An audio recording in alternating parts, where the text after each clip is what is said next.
En Allemagne, on a le parti nazi qui va complètement chier sur toutes les interdictions européennes. Non mais ils sont en train de préparer un truc. Comme je te disais, le projet, on l'a travaillé, il va arriver lourd. Et le Japon, eux, ils vont avoir une énorme montée nationaliste. Ils sont vus comme un peuple élu qui doit unir toute l'Asie. Ils ont envahi la Corée, puis la Mandchourie, au nord de la Chine, et ils ont comme projet d'envahir la Chine complètement. Mais pas que, ils veulent aller beaucoup plus loin. Et ouais, parce que le vent divin doit guider leurs pas, et ils sont destinés à conquérir le monde. Ça tombe bien, parce que les Allemands, ils ont le même projet. Bon, je pense qu'il est temps de voir la suite, non ?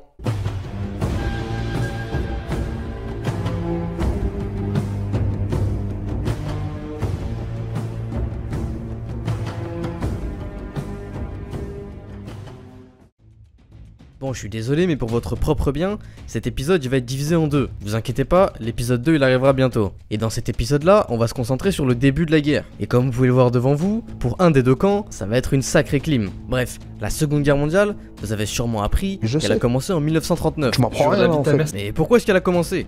Pour répondre, il va falloir revenir un petit peu dans le passé. On est en 1918 et il y a la Première Guerre mondiale qui s'est terminée. J'ai fait une vidéo dessus, allez la voir si c'est pas fait. Et à l'issue de cette guerre, les différents pays vont avoir un chemin différent. J'ai aussi fait une vidéo sur l'entre-deux-guerres que je vous conseille d'aller voir parce que là je vais aller beaucoup plus vite. Mais ce qu'il faut comprendre, c'est qu'après la Première Guerre mondiale, on a plusieurs pays qui se sentent humiliés. Et un de ces premiers pays, ça va être l'Italie. Si tu veux savoir pourquoi, va voir ma vidéo. Et on a donc Benito Mussolini qui va accéder au pouvoir et créer le fascisme, qui est une idéologie autoritaire et militaire, qui a pour but d'envahir un petit peu ses voisins pour être plus puissant. Mais il y a deux autres pays qui vont suivre le même schéma. Ces pays, ça va être le Japon, qui eux aussi sont vénères et veulent envahir leurs voisins, et les Allemands, qui eux aussi sont vénères et veulent envahir leurs voisins. Et ces trois pays qui veulent tous les trois envahir leurs voisins et qui sont vénères, et bah ils vont faire une petite alliance. Je dahack tous les jours avec vous, c'est fou ça. Mais bref, revenons en Allemagne. Dans les années 30, on a Adolf Hitler qui va arriver au pouvoir. Et il va un petit peu faire comme Mussolini, parce qu'il va instaurer avec son régime nazi un état totalitaire. Mais comment ça se fait qu'il a été élu ? Parce qu'à la fin de la Première Guerre mondiale, on a les Alliés qui ont imposé le traité de Versailles aux Allemands. Et ce traité, il est vraiment abusé. Ils doivent payer tellement de sous. Ah, c'est un racket. Je pète ma bite, négro, je pète ma bite, danse, négro, danse, kachou.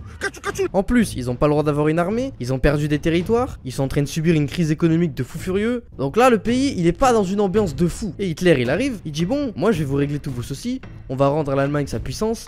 Les gens ils kiffent. Et rendre à l'Allemagne sa puissance, ça va passer par plusieurs choses. Il va se refaire une armée, et une des conditions du traité de Versailles, c'était qu'il n'avait pas le droit de constituer une armée de l'air. Et ben il va le faire. Et enfin, une notion importante, c'est qu'il va convaincre les Allemands qu'ils doivent conquérir l'espace vital, c'est-à-dire toute l'Europe, à peu près, voilà c'est ça. Et donc c'est ce qu'il va faire. Dans les années 30, il va annexer l'Autriche et la Tchécoslovaquie. Et je comprends pas, les Français, les Anglais, qu'est-ce qu'ils font là? Pourquoi est-ce qu'ils l'autorisent à faire ça? Et ben eux, les Français et les Anglais, ils ont été traumatisés par la Première Guerre mondiale. Et s'ils peuvent éviter de redéclarer la guerre à l'Allemagne, et donc de replonger dans une guerre mondiale, ça leur va très bien. Donc dès qu'Hitler fait quelque chose qu'il a pas le droit de faire, comme par exemple au hasard envahir la Tchécoslovaquie, et ben les Alliés vont dire arrête, c'est pas bien. Non mais sérieux, enfin là ils étaient à deux doigts de lui dire au coin. Pourquoi c'est toujours moi là? Bon bref, Hitler il va reconstruire un petit peu toute son armée, il va envahir un petit peu les pays autour de lui, mais il reste une dernière étape, c'est la Pologne. Mais envahir la Pologne, là par contre c'est vraiment trop. Donc ça voudrait dire que la France et l'Angleterre vont lui déclarer la guerre. Et là, souvenons-nous un petit peu de la Première Guerre mondiale. Les Allemands, ils étaient en guerre sur les deux fronts,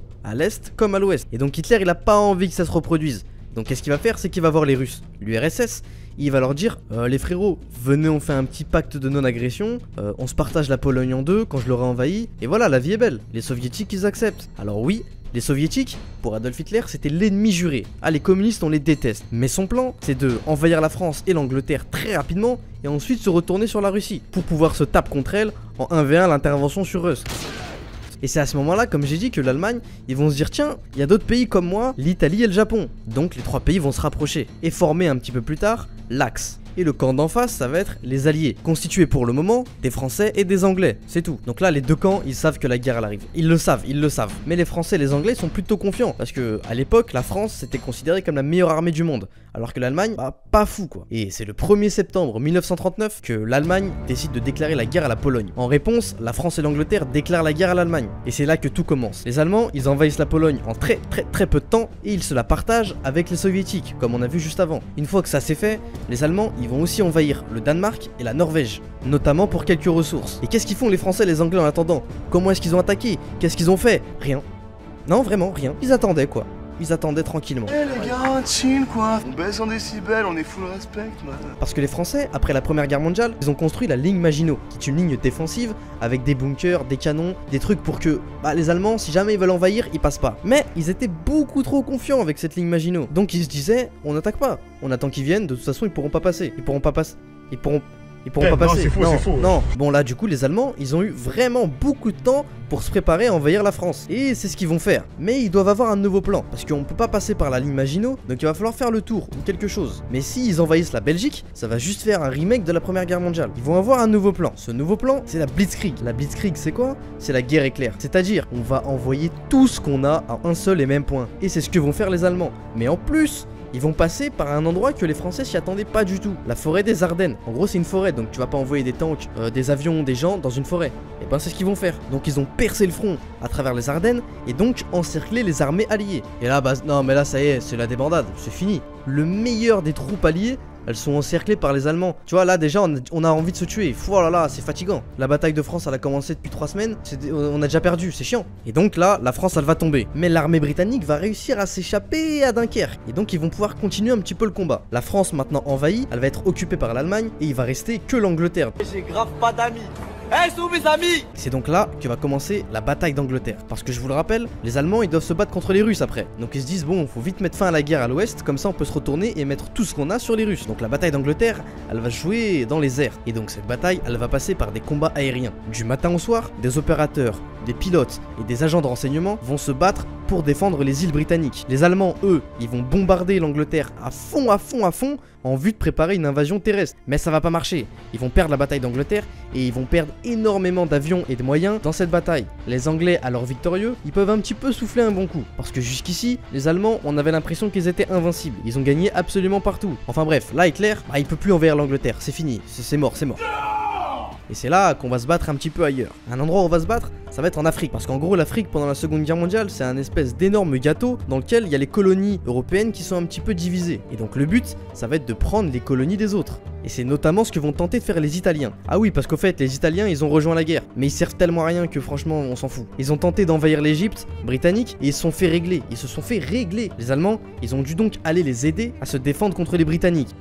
Il a rien apporté. Et ces batailles en Afrique vont s'étendre pendant encore très longtemps. Donc on y reviendra plus tard. Bon là en gros on est arrivé à un point où en Europe il reste plus que l'URSS. Donc les Allemands vont déclencher l'opération Barbarossa, qui est en gros l'opération qui vise à envahir la Russie. Et l'Union soviétique, ils sont clairement pas prêts pour une guerre. Parce que juste avant, ils ont fait la guerre à la Finlande et ils se sont fait humilier contre la Finlande quoi. La Finlande hein. Donc quand les Allemands ils déclenchent l'opération Barbarossa, je vous jure que les Russes ils se sont fait atomiser. Et ils ont battu des centaines de milliers et des centaines de milliers de soldats soviétiques. Tu veux faire un tour là dans le Gamos? Ils sont allés très loin. Encore une fois, les armées allemandes elles avaient l'air invincibles. Là on se disait limite que les Allemands ça y est, ils vont aussi gagner contre les Russes.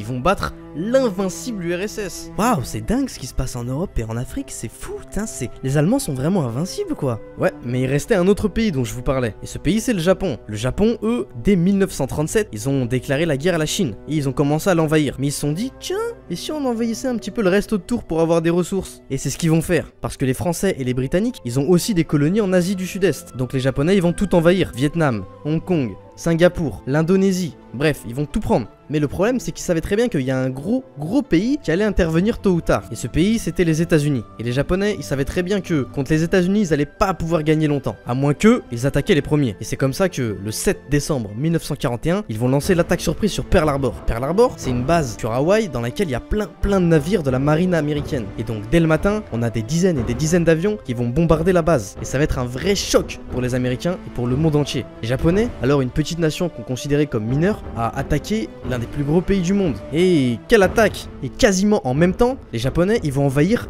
toute l'Asie du Sud-Est. Ils vont s'arrêter aux portes de l'Australie. Là, les États-Unis déclarent la guerre en retour, quand même. Même si à la base, ils étaient vraiment dans une ambiance de laissez-nous tranquille avec votre guerre, on reste neutre. Donc maintenant, on a d'un côté les alliés, qui sont l'Angleterre, la Russie et les États-Unis. Et face à eux, on a l'Allemagne nazie, l'Italie et le Japon. En gros, là, les alliés, ils sont vraiment pris de court de partout. L'Axe, autant vous dire qu'ils ont vraiment géré. Les alliés, ils sont un petit peu pris une clim. On pensait pas qu'on allait se faire pisser dessus à ce point. J'espère que dans la suite de la guerre, ça se passe un petit peu mieux pour les alliés quand même.